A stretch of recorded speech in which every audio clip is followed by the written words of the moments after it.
We're with Professor Avram Ehrlich, Social Diagnostics and Civilizational Analysis. Tell us more about Holocaust relevance and post-Holocaust theology.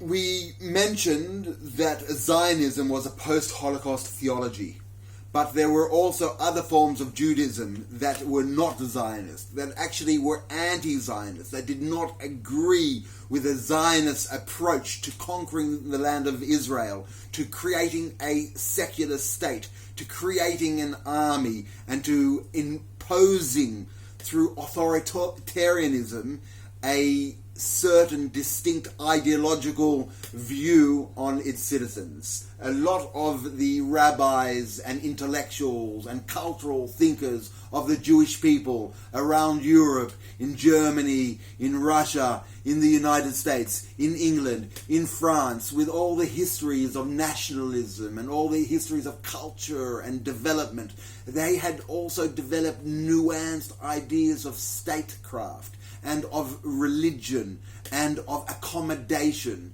And a lot of the rabbis, even though they were fundamentalist and deeply pious and did not necessarily want to return to authoritarianism, they saw in Nazism a sum total of all the terrifying characteristics of untrue, faulty governance, and they did not want a repeat of that in the emergent Israelite state. They did not want a state of emergency which would be created out of necessity, out of war, out of defense, they wanted a state which was emerged out of love, out of inspiration from the law, out of a desire to create a remarkable state which could implement justice, which could provide solutions,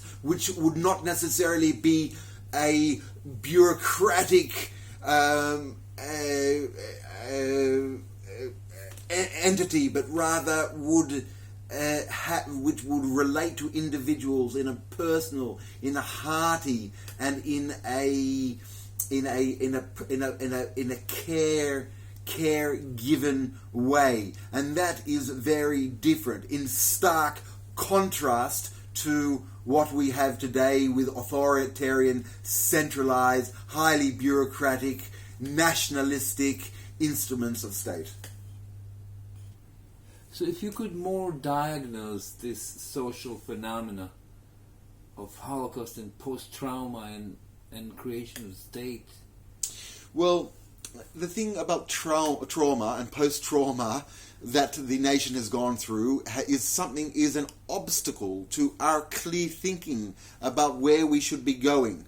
It is clear that people who are in trauma, it is hard for them to take a step back and to think about, in a clear way, what one should be doing. And Israel, which has been struggling to survive over the last 50, 60 years and has fought a number of wars, has not been able to place itself properly. And perhaps it could have done better. Perhaps it could have achieved accommodations with the Arabs earlier. Perhaps its attitude could have been different. Indeed, the Arabs do say that if Israel had a different attitude towards them, there may have been a different result. I am not sure about that. I am of the opinion that perhaps there was no alternative other than to struggle and to fight for independence here. However, that does not mean that the situation is necessarily good. The authoritarianism, the centralized authority,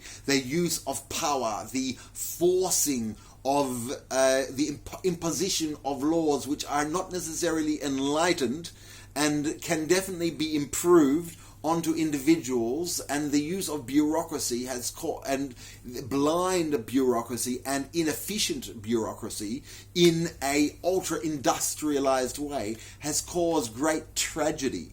The power of the state can wipe out can destroy, can inflict great harm and cruelty onto individuals. Now, whilst it is not done necessarily intentionally like it was done with Nazis or with tyrants, that does not mean that it is not being done. The power of the state is terrific, and therefore one of the functions and the insights that one can achieve from coming out of tyrannous situations is the need continually to be vigilant and to create methods and means to check one's power and to make sure that one's power is, in the language of Moses, is circumcised.